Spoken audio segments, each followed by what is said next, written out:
Support for this show, Politics Done Right, comes from politicsdoneright.com, publishers of How to Make America Utopia, Take Away the Economy from Those Who Rigged It, As I See It, Class Warfare, The Only Resort to Right-Wing Doom, It's Worth It, How to Talk to Your Right-Wing Relatives, Friends, and Neighbors, and other books written by Egberto, Willies.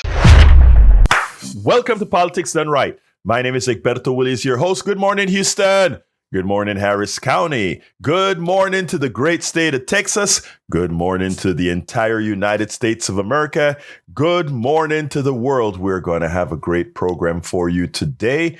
Folks, it's getting dangerous out there from a fiscal standpoint that not enough people are talking about, and we are going to talk about that. Don't forget, those around the world, good morning. You're receiving our signals via the magic of the internet, created by whom? We the people, you the people, the ones who really make things happen in this country, the ones who really work in this country. But you know what? Before we get started, let's go ahead and have a visit with the geniuses, los genios, the guys who really make things happen in the studio, El Señor Howard Reynolds and Jack Van Beba. Well, good morning, Egberto. It is Tuesday morning at the radio, the 15th of April, tax day. Oh. And I sent mine off yesterday. Yes, I know. I made so much money that I had to pay taxes. Of course, I have to pay taxes every year anyway. Let's see. What do we have here today? Australia wins a contract with China for beef. China says no more American beef. $2.8 billion worth of beef up in smoke. So look for those steaks. Look for a sale on steaks because they're going to have to do that. Oh, they'll probably raise the price. Well, I don't know how they're going to do that if they want any money out of it at all. And all of this is in red states where the beef comes from. So there you go, red states. Have yourself a hamburger on yourself.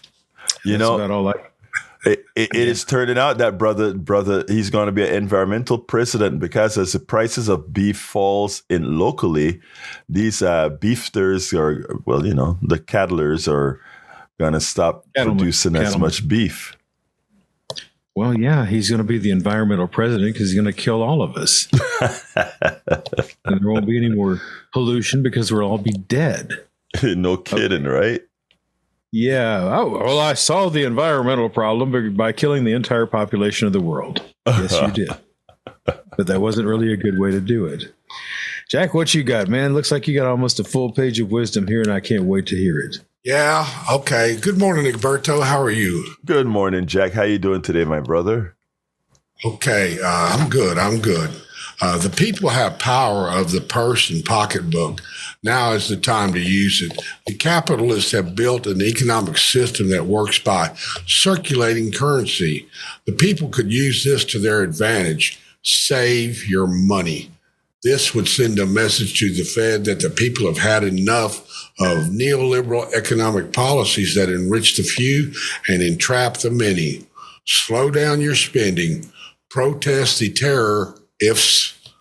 Runaway inflation and authoritarianism by saving your money. Don't spend it with these dirty dogs. I love that terror. Don't spend it with the dirty dogs.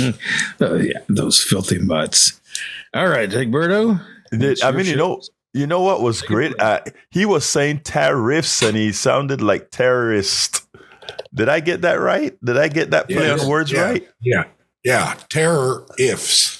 Man, I love the way you came up with that. That was beautiful. Perfecto, mi amigo, perfecto. Hey, look, let's start this way. First of all, folks, I have two similar stories I want to tell, and I found two articles in Common Dreams that sort of illustrate the deal. But beforehand, I went ahead and did some research last night about who owns United States bonds. So I'm going to start with bonds today because nobody talks about it. You know, we just kind of hear it and we don't know what it was. Donald Trump freaked out. He didn't quite tell you that he freaked out, but when he put the pause on, the reason he put the pause on wasn't because of a crashing stock market. was because of a crashing bond market.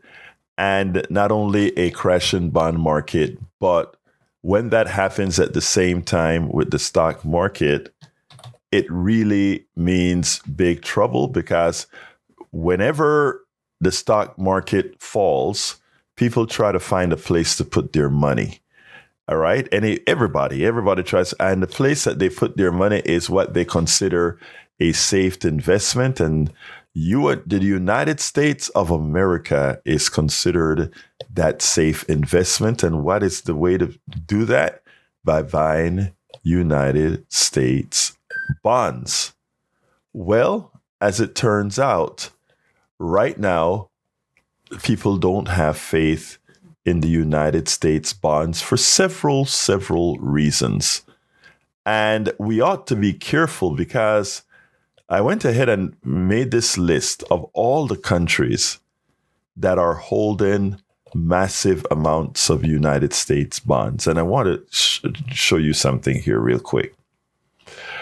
Japan owns $1.079 trillion of United States bonds. 1 point something trillion. In other words, I think we have like 30 something trillion dollars in debt. Japan, that one country, owns 1/36 of that debt. China is the second largest bondholder of the United States. They own 760 billion. United Kingdom, Britain, UK, Welsh, all those people own $740 billion. Luxembourg, $409 billion. The Cayman Islands, how did they do this? But they own $404.5 billion. Of course, that's from all the crooked money that goes through the Cayman. And Belgium, 377, etc. Why am I telling you this? When people talk about how much power we have and the faith they have in us, because, well, you have faith in this country because we're not going anywhere. We have big military. We have big foremen. We have, we are good for a certain amount of debt that people believe we will service. And as long as the taxpayers are willing to pay all these people who own our debt a piece of the action, they're happy. So we are paying, I don't know, probably 3-point-something% interest. That's a sure thing for all these countries. A sure thing. They know that they can just hold a piece of paper, and every year the American taxpayer gives them almost $1 trillion in revenue just for holding a piece of American paper. And for that, they charge about 3-point-something%. Now, Donald, that's been working fine, but we do need to get our fiscal house in order. But before I continue this line of thinking, because I have some listeners right now that understand that money is a figment of one's imagination, in effect, because, again, it's not based on anything, just based on the faith people have in your country. We could have an alternate economic system that doesn't work this way, where money is actually something. I'll explain that in a little bit later, but for those who are going to call and scream at me, or that's going to scream at me in the chat, rest assured, I understand the other concepts of money, the other methodologies we could have. I also understand, as Stephanie Kelton, the great economist, points out, the slack that we normally have in the economy that says how much we can how much we can spend over taxes, etc. I get that. But this conversation is restricted to the current economic model that we are in. And everybody out there, this isn't rocket science. The highest level of arithmetic, of math needed for what I'm talking about is arithmetic. The people who sell stocks, the people who sell bonds and all of this, they want you, the average American citizen, to think this is magic and complicated. It is not. It is basic arithmetic. All right. So now, let's leave the stock market aside for now. The stock market is a casino where people gamble on values. In other words, I look at Tesla, and Tesla has lost several $1 billion in the last several days, weeks. But remember, nothing changed at Tesla. So why is it that if you're holding a piece of Tesla stock, did it change in value or anything? Nothing, absolutely nothing changed at Tesla. They're still building crappy cars. They're still not state of the art. None of that has changed in the last 5 years. So they're still a crappy company that has a lot of hype behind it. So we know the stock market is a casino. The bond market isn't. The bond market, on our current context, is real because it can have a material effect on your taxes and your services or your Social Security. And by the way, Social Security owns a lot of bonds as well. In other words, when we go into debt, in other words, as we overspend more than we collect in taxes, some of the folks who buy that bond is Social Security. You know, that 14% that, or actually it's a 12 point something percent that we pay in Social Security for every worker, that goes into buying United States bonds as well. In other words, we're borrowing from Social Security because we still have an overpayment into Social Security until all the baby boomers eventually leave. Then we'll have an underpayment. But anyhow, continuing. I think we're still at an overpayment stage in Social Security. I'm not sure. Don't quote me on that one. I think we're still in overpayment mode in Social Security. Anyhow. So there are all these countries who owns a lot of our debt, 30-something trillion, I believe it is right now. Now, we are playing hardball with these folks around the world by throwing tariffs on them. In reality, we're throwing tariffs on the American people. The American people are going to pay a higher price from all these products imported. When Trump says he's putting a tariffs on these countries, he's lying to you. He's putting a tariff on you. So your iPhone that is manufactured in China, for Apple to bring it into the country, they have to pay Trump, the United States government, a large percentage of that price of that phone goes into the treasury as a tax, as a sales tax. And the person who pays it is you. Because when Apple pays that to the government, Apple then comes to you and increase the price of that iPhone to pay Uncle Sam and to ensure that its shareholders and the executives continue to get those substantive checks. So it's always, remember this, it is always you, the working class, who pays. It will always be you, the working class, who pays. To determine how much is who you elect. Now, Donald Trump is causing a diminished amount of product from China and all these places by increasing the prices, right? If the prices of iPhones go up, if the prices of tomatoes, as he's causing tomatoes from Mexico to go up, you are going to buy less Mexican tomatoes. You are going to buy less iPhones, and that is going to mean less revenue. The countries who you buy these things from, they get less revenue, but you know who gets more revenue? Your government, the United States government, gets more revenue. You pay more. The other country gets less, but the United States get more revenue because they are actually coercing you into paying more taxes. You ask yourself, what's the reason? Trump never holds anything in secret. He's like a kid who cannot hold a secret. Right? He did this stuff because he wants to give a big tax cut, and he can only give that big tax cut through a process called reconciliation, meaning he cannot change He cannot change the mechanism of all the laws that have passed that affect the amount of money that he collects. But he does have some powers in that, yes, he has the power, the emergency powers ceded to him by his Congress, Republican Congress, to be in an emergency modal where he then gets the rights to assign tariffs. This is an old man that believes in the past. In the past, when America got all its income not from income taxes, but from tariffs. In other words, America only used to collect taxes from the working class.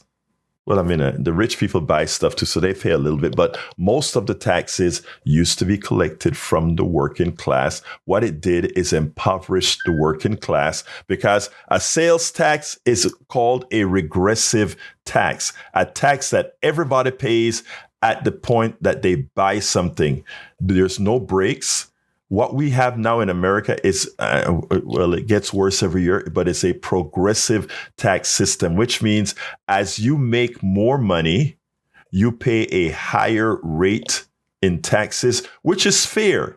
When you make more money, again, you take more resources. Not only do you take more resources, but you also, it's an aberration in capitalism that allows many who don't work, it allows many who produce nothing to have the higher salaries and income in this country. That's just a capitalism aberration that by design, the guys who designed it made sure to design it for the rich.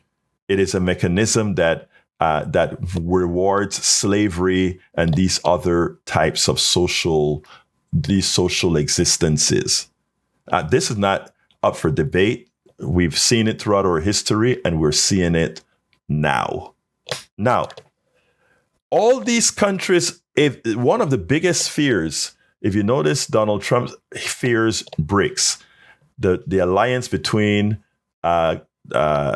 Brazil, Russia, India, China, South Africa. Their economic prowess. Those actually, it's about 13 countries now that have joined the BRICS or a bit more. The economic prowess of those countries exceeds those of the G7. The Western countries. Their economic prowess is larger. I think, according to Richard Wolff, it's about either between 5 and 7% larger. And so Donald Trump and all these guys are playing a game, hoping that these countries together don't react. Because if it becomes all what does MAD stand for? Mass destruction, mutual assured destruction. The ones that lose the most will be the G7 because their population is that much smaller, the G7, than BRICS population. Remember, BRICS has India, which is over 1 billion people. It also has China, over 1 billion people. And I think some of the other large countries are involved as well. What I'm saying is we are playing with fire. We're playing with what the piece that I was going to play yesterday that I asked you to look, go offline and look at it where I had it in the newsletter. Ray Dalio points out that we are heading not to a recession, but to a depression. And he didn't quite use the word depression, but he knows what he's talking about because let's postulate here. The bond market has been crashing, it has caused interest rates to go up by over a half point, I believe, interest rates that we would be borrowing at. So we have a huge increase in our budget deficit just from nothing, just from the lack of faith in our bonds. That interest rate has gone up, right? Now, if China, who owns $760 billion worth of our bonds, starts to unload some of them. And believe me, if China starts to unload some of those bonds, Japan is going to have to, who is a major holder of those bonds, will have to unload some as well. Because they don't want to stay holding money that's worthless, or not worthless, but is worth a hell of a lot less. They don't want to do that. So it will start to unravel if Donald Trump continues on this path that says we are going to make sure you all make less money from exporting to the United States. They can come back and say, you want to do that? We are going to charge a premium to you to borrow money from us. And since you want to give your rich taxpayers, or rather not rich taxpayers, your rich people a huge tax cuts on us, that is exactly what we will do to you. And we can stop that tax cut from occurring today by simply making sure the part of your budget, which is over $600 billion a year, I think it's over $600 billion, don't quote me on that one, we can make sure that that amount increases by a huge percentage, and you now cannot give tax cuts. In fact, you may have to raise taxes. Look, folks, this is serious stuff that nobody is out there talking about in detail. We are on the edge. We are on the edge of catastrophe caused by our tax cuts, caused by our intransigence with the rest of the world, caused by why we think this 4% of the population that we represent is somehow so much more exceptional than anywhere else. We have a vice president that called China's peasants. He says we are borrowing from peasants. We have learned how to disregard those who work and reward those who play. Stockbrokers play. Money managers play. We are the ones who work, the farmers, the teachers, the lawyers, the doctors. Those are the ones who perform. Those are the ones who do something for society. As we have made those people seem as ridiculously as if not needed, when the ones that are not needed are the ones who make the most, the ones we want to give even more tax cuts to. Folks, we have to start telling ourselves the truth and starting to learn how this current economic system actually works. So the solution to this, again, first of all, is to get rid of these wild tariffs. And tariffs have a place, just not the way Donald Trump is doing. There's a reason to have tariffs in certain areas to rebuild what the fraudulent private sector corporations have failed in. We can actually promote with tariffs, a temporary tariffs, a rebuilding of certain industries that we find from a security standpoint necessary. But all other tariffs should pretty much go way down to where they were before or less. And secondly, we must get rid of any tax cuts for wealthy people. And there is a tax paradigm put out by the Patriotic Millionaires that we're going to talk about after this. But let me go to the phones and first start with, and by the way, the telephone number is 713-526-5738. Again, that number is 713-526-5738, extension number 2. Let's start with Cindy. Come on in, Cindy. Good morning, my dear sister. Hey, good morning. Good morning, sis. Talk to me. Can you hear me? Yes, ma'am. How are you? Okay. I'm way up before I'm really very verbal, but here I am calling in. I just wanted to let everybody know that we have an indivisible group out here in the Kingwood area, and we're doing a protest today in honor of our absentee Representative Dan Crenshaw. It'll be out in the Woodlands at the Country Club. Wow, Cindy, I didn't at first I didn't recognize your voice, Cindy. This is look, folks, we're talking to Cindy Hendrickson. She is the leader of the Indivisible group in Kingwood, very important group that's doing some great things. Cindy, tell us a little bit about how can people get to your event today? Well, the best way to get all the information is to go on mobilize.us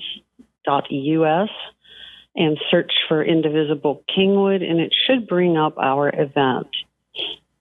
Now, let me ask you something, Cindy, because we actually spoke yesterday, and one of the things that is concerning to you is that while there are a lot of activity and the necessary types of protests against what this person is doing right now to our economy, that you find that some of it in some areas are lacking. Why don't you tell us a little bit about that? Well, I just think people are not taking this situation seriously enough, and I don't know if that's because they're tuning out on the news. I'm just really not sure what's going on, but I was very disturbed yesterday with Trump and the El Salvadoran president talking about deporting American citizens that did not agree with Trump, that he deems to be dangerous to society, which might include people like you and me. I just don't think people realize that our civil rights have been completely eroded, and without due process for our most vulnerable communities, there will be no due process for the rest of us. I'm glad the way you said that, because that is so important. Everybody looks around and they think, well, that's not me. That's those immigrants. But when you hear Donald Trump go into a press conference yesterday and talk about potentially throwing away Americans who do certain things, eventually that list can increase, and that list will probably include everybody who disagrees with him with something. Hell, it could include you for having the nerve to lead a group that is trying to make things better for the American citizens. Isn't that right? Of course. Yes, I think so. But anyway, folks, look, Cindy is doing some important work. And as you know, our representative in District Number 2, Crenshaw, is not having open meetings for people to ask him the appropriate questions about what they're doing with Social Security, about what they're doing with these tax cuts, what they're doing with the cuts in services. A lot of people don't realize the services in Social Security that being cuts and Medicaid. None of these things require the 60 vote in the Senate. It can all pass through reconciliation. It is important that folks like Cindy and Indivisible and others are supported, not for Cindy, supported for yourself. Because if we didn't have people like Cindy out there holding the bull by the horns and going out there and saying, I'm going to put my body on the line to make sure that all of us, all Americans, are appropriately not just rewarded, but appropriately treated with the dignity that we deserve. Cindy, what's your closer? My closer is, please be aware of what's going on and speak out. That's how we got into this situation to begin with. As Cindy said, speak out. Cindy, tell us again what you're doing today, what time, and how people can get there. But folks, I want you to listen in detail to what Cindy's going to say right now. Okay, we're protesting Dan Crenshaw, who's having a fundraising luncheon with the Republican women of the Woodlands at their country club. We are going to organize on the public sidewalks near the country club. You can find that on mobilize.us. It's a Listen to Us TXO2. I think that's how we titled the event. And we're hoping to be there from 10 to 1 today. We just want people to know we're here. We're not paid protesters. We are your neighbors. We are very concerned. We don't have representation from Crenshaw. He chooses who he wants to hang out with rather than representing all constituents. Cindy, Thank you so kindly for calling in. Thank you for all the work that you're doing. Listeners, please check out mobilize.us. Look for Indivisible Kingwood and the activity that they're having today, and see if you want to be a part of. Everybody should want to be a part of what's occurring to make this country a better country. Thank you so kindly for calling in, Cindy. Okay. Thank you. Bye. Have a wonderful day. Bye-bye. All right, let's go to Jerry Ann. Come on in, Jerry Ann. Good morning, Egberto. My name is Gary Ann. Oh, sorry for bastardizing your name. I've just learned. Oh, that's quite all right. That's quite all right. I'm just calling because not only was I one of the millions that were appalled by our president's press conference yesterday, I just really feel that it's just another smoke and mirrors keeping us away from knowing that they're doing this horrendous military buildup all around Iran. What do you think about that? Let me say this here. I don't think it's a smokescreen for Iran. I don't, but I could be wrong. I mean, my guess is just as good as your guess. But what I know is that they decided that they were going to follow a policy that says they call it flood the zone policy, where they keep us off our toes from all the things that they want to do by having so much happening at once that you cannot concentrate on any one thing. You're all over the place. So that it's Iran could be one of the things that they don't want you to concentrate on. But there's a lot of other things they don't want you to concentrate on. They don't want you to concentrate on the executive taking a whole lot more powers that will allow him to do things without the authorization of Congress, or he wants to establish a policy of disregarding what the courts have to say. So there's a lot of things I think, and again, this is not at all disregarding your contention, because like I said, that is just your guess as good as mine. But what we have to do, in my humble opinion, Gary Ann, is we have to be doing exactly what you're doing. And that is, you called up here and you brought up that something is happening in a buildup around Iran. You brought up the issues of him throwing these things out. It's important that we're all aware. Today, I spoke about the bond issues and what's happening. People need to be aware so that they can ensure that their congressperson know that they will be held accountable, and they'll be held accountable next year. Go ahead, Gary Ann. Well, thank you very much for giving me this time this morning. I hope you do well. And I just have one other question. Isn't President Trump and everyone in that room, even the outside foreign president, aren't they complicit in planning against our U.S. Constitution and human rights? You nailed it. They are complicit. I think every single one of those folks, from Bondi right back to the president, could be impeached.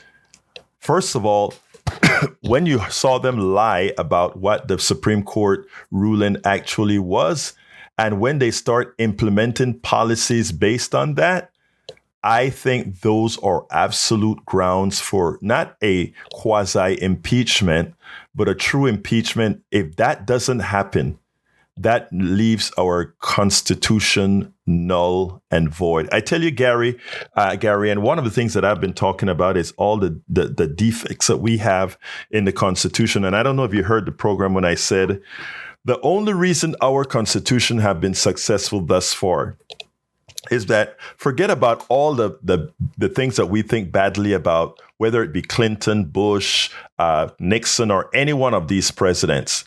These presidents, when it came to the Constitution and the total execution of the three branches of government, these guys were good people in that Correct. They followed the rule. This guy that we have in office now, he's willing to throw that all out the door, where we simply become a mob and lawless. Nixon, the person that we thought was our most corrupt president constitutionally, But this guy looks like, Nixon looked like an angel next to Donald Trump.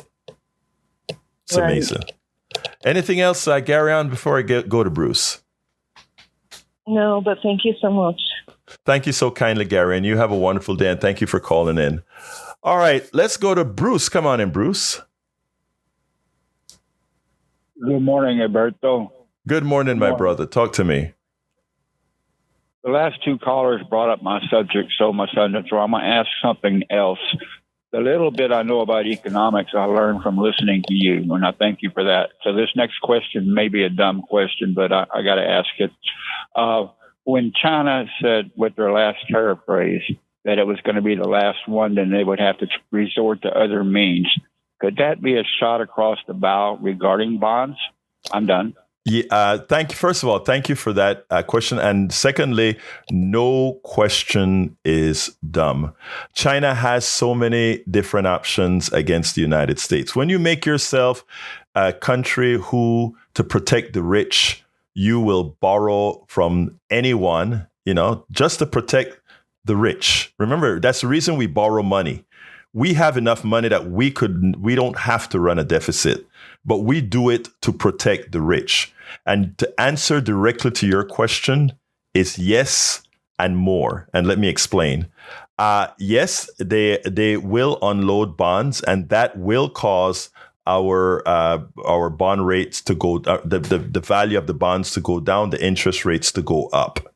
Okay, that will happen. And they have, from what I understand, through the grapevine, started doing that.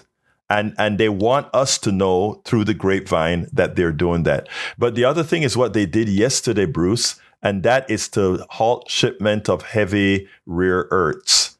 They have a monopoly for all practical purposes on heavy rare earth. Let me give when I spoke yesterday, a caller got upset because they thought I was somehow being pro-China. I'm not pro-China. I'm a United States citizen.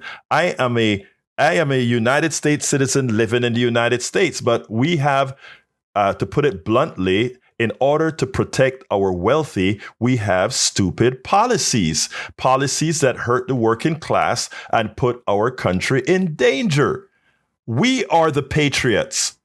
We are the patriots. Those of us speaking this way, we are the patriots. We are trying to save the country from these billionaires who are putting the country at risk by putting us in the hands of Japan, China, UK, Luxembourg, Cayman Islands, Belgium, Canada, France, Ireland, Switzerland, Taiwan, Hong Kong, Singapore, India, Brazil, Norway. So they own us because we don't want the wealthy to pay, because somehow we believe that we are going to be there somewhere, not realizing that you don't get this kind of wealth in this country because of your worth.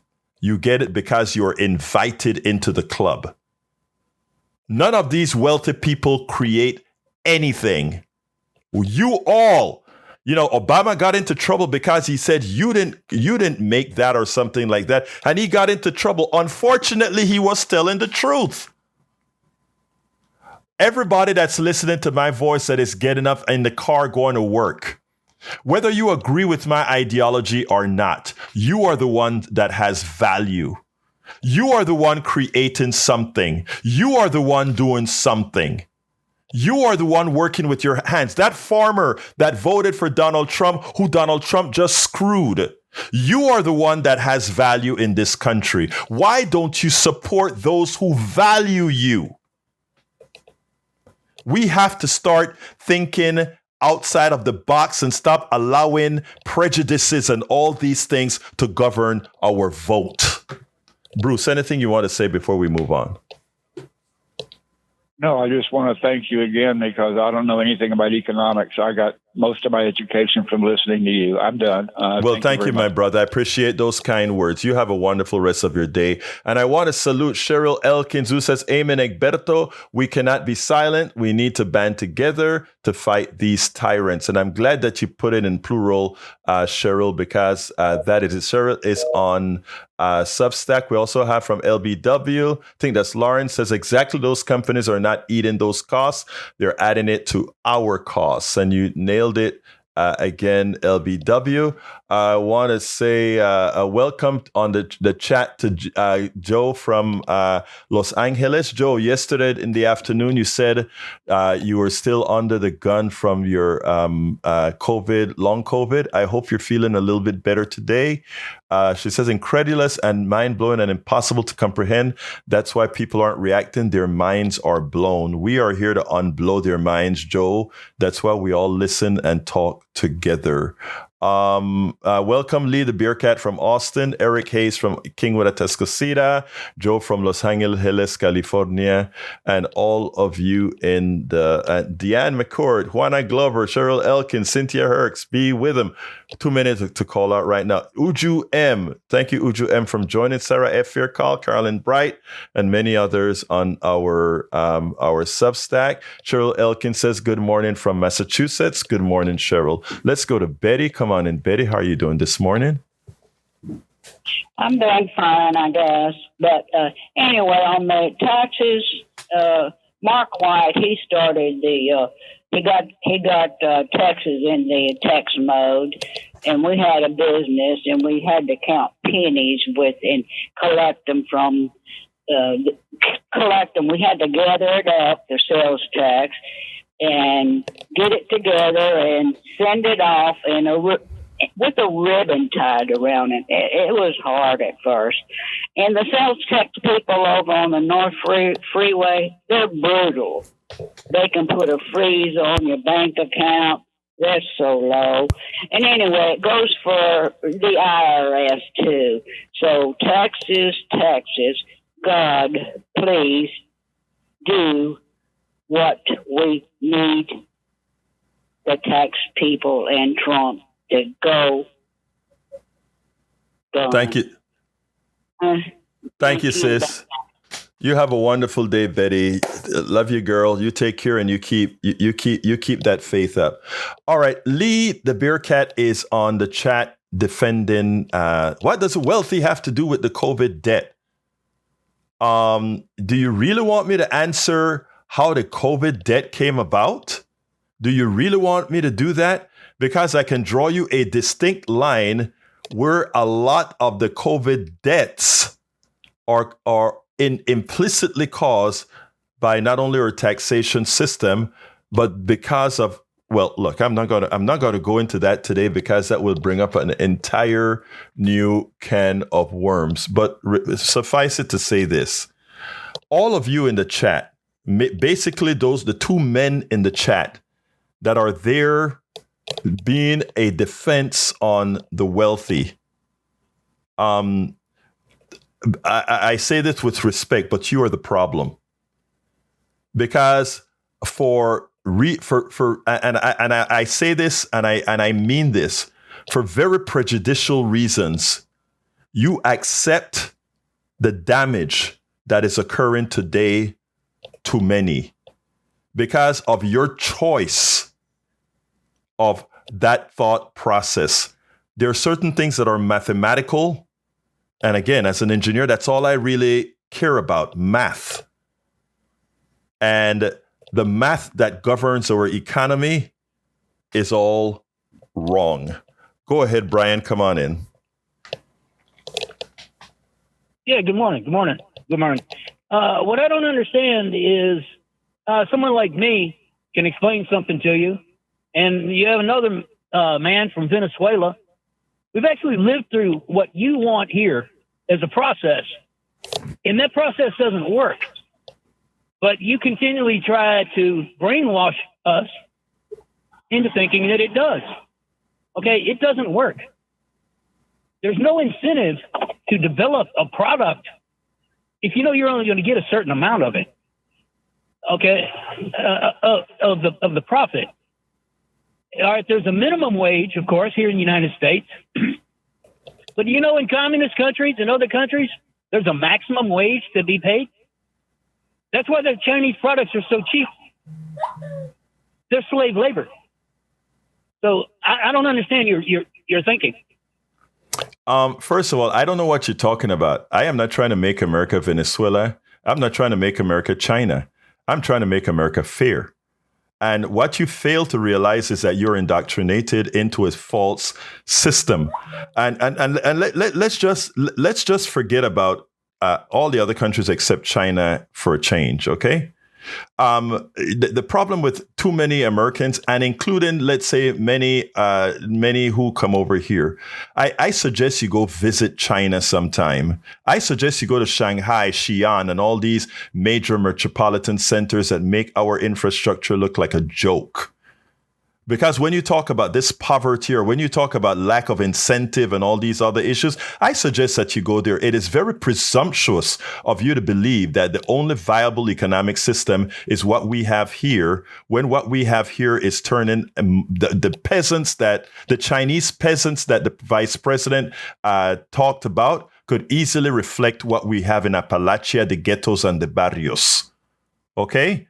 And that is not by necessity. That is by design of our capitalist structure, whether you want to accept it or not. But that is by design. If you take a look at the mathematical formula that governs us, that's exactly the results that you get. That's exactly the results everybody who describes capitalism points out, as we practice it, that is, points out. That's what occurs. That's not up for debate. Secondly, when you talk about lack of incentive to work, right now there is a lack of incentive to work in America when people don't earn what they deserve. Because in America, if you believe most Americans are earning what you deserve, then you're blind, my dear brother. The truth of the matter is Americans work very, very, very hard. And the people who reap the benefit, the people who build these great buildings downtown, build the buildings and they can't have access to the buildings because it's not for them. We have the many working for the few.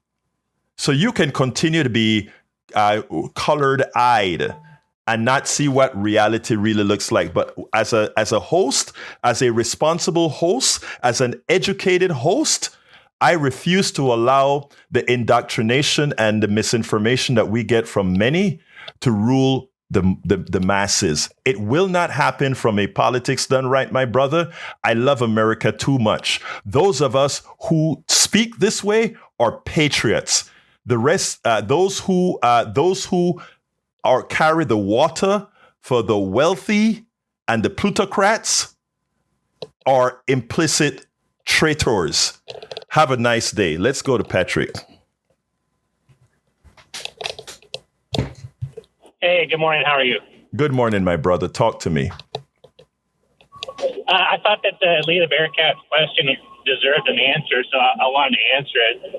If memory serves me right, I couldn't double check because I'm driving, but if memory serves me right, we're one of the first countries to go back to work in the middle of COVID. So we had business was chosen over safety of the common person. And then on a personal note, the person that I worked for, we were considered essential workers, and he still put two people to a room in the middle of COVID. And he spent all of his PPE, loan money on ranches and toys for his ranch. That's why the wealthy caused death during COVID. And then I'd like to answer or have Brian consider something. Everybody seems to think that we need to have a set amount of money or a minimum amount of money, or we have to make the most money from a project or a product. But that kind of blows up when you consider open source programming. Mm-hmm. People choose to do open source programming because they know that they don't have to have the idea is good enough, and they don't have to stifle competition. I'm so glad you brought up open source programming, because I have a whole lot of open source that I, personally, that I did for serial communication and other things that people using their products all over the damn place. I didn't make a penny out of it, because again, when you look at open sources, the way I saw a lot of this stuff is, hey, I learned a lot of this stuff in college. I made a little subroutine out of it or a little program out of it. Hey, throw it out there. It isn't, you nailed it. It's that greed that and it's not most people. Most people you have Gecko in that fictional Wall Street program talk about greed is good and people are greedy. Most people are not greedy. If most people were greedy, the greedy ones that we had today couldn't exist. It's a few that are greedy, the plutocrats. They are the greedy ones. And I'm glad that you mentioned about PPE, because when they talk about all the spending that was done during COVID, you're so right. Even Marjorie Taylor got hundreds of thousands, I think close to a million, didn't pay it back, and have the nerve to talk about other folks. The indoctrination, Patrick, harms us, but we've learned this stuff from the time we were born. From the time we were born, this had to be placed into our heads. You see how Brian talked about, I am trying to turn America into Venezuela. No. Although Hugo Chavez did have very good ideas when he was talking about forming the Bolivian Union, but of course it was stymied. My Venezuelan friends refused to accept the involvement of the CIA to stymie what was actually something good that was going to occur. It never occurred, didn't occur, other than poverty cut in more than half, but it was going to occur had it not been the CIA and many other people come in. Here's the funny thing about it, Patrick. One of the central tenets of what many of these countries that want equity talks about is the commons should belong to everybody. So as places like Venezuela have unlimited these natural resources, it shouldn't be a mining company who ultimately owns it. It should be the people. Those coffers should be spilling. But the way we implement the economic system, that isn't what's done. And they were so scared that if other countries implement the resources where they belong, if Hugo Chavez was successful in making the choices of Venezuela for the Venezuelans, what happens to all the Americans who see the hundreds of the millions of acres of public land that's being mined and the wealthy taking the spoils from those mines? What happens when Americans realize that they're being ripped off on public lands and say, you know what? This should belong to all of us, not to Exxon's only, not to the mining company only. It should belong to all of us. Patrick? Yes, I agree. The idea that we are leasing off something that we own to a private company to sell back something that belongs to all of us at a profit is ridiculous. Exactly. Your friend was probably rich in Venezuela because none of the rich really liked what happened. But had they just balanced and controlled their greed, that wouldn't have happened. Exactly. They could have had a common ground with the commons, and everybody would have been fine. But they just exactly what's happening here, it was happening there. The rich was just taking too much. Yeah, and it's happening. I'm glad you said it. It's happening here. It's happening here, not in slow motion. It's happening here in silence, because the amount of people that are hurting from healthcare to otherwise, Patrick, but people suffer in America in silence. And I would love our platform to be able to say, tell us what you're going through, because when you suffer in silence, America fails then to see that we are all in this boat together and we're all going through the same thing. And that is the pilfering by the wealthy. Thank you, Patrick. I got to go to Donald. Yes, sir. Have a great day. Thank you. You too. See you at 3. Come on in, Donald. Hey, good morning, Egberto. How are you today? I am doing fine, my brother. Talk to me. Well, you're going to make me pop a top early this morning because you get me fixed on John Connolly's rose-colored glasses. That's all I got to say, man. Keep up the good work and keep doing what you're doing. Have a good one. All right, brother. Thank you for calling in. Donald, I call Donald my favorite MAGA. I love the guy. He always have these tongue-in-cheek statements to make. Anyway, we're near the end of the program, and I wanted to talk a little bit about the tax policy that the Patriotic Millionaires came out with. These are millionaires. I've met the chairman at Netroots conference where I interviewed him.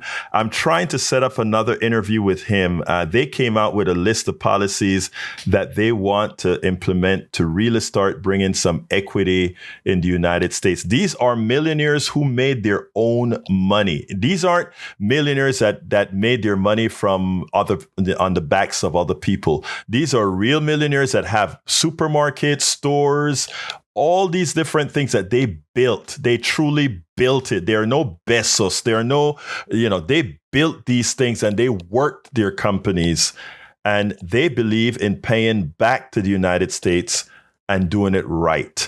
The article is at the newsletter, politicsdoneright.com/newsletter, and it's probably something that I'll further talk about on the 3:00 show. But let me throw it to the studio, to our geniuses, if they want to give a closer before I end it. Well, nothing here for me. How about you, Jack? What you got? All right, people. What I do is I try to make my life a protest by doing it all, boycotting styrofoam, bringing my own water to cut down on water bottles, stuff like that you can do that really does make a difference. Oh, and on that same note, don't buy things you don't need. Right. Get it down to need.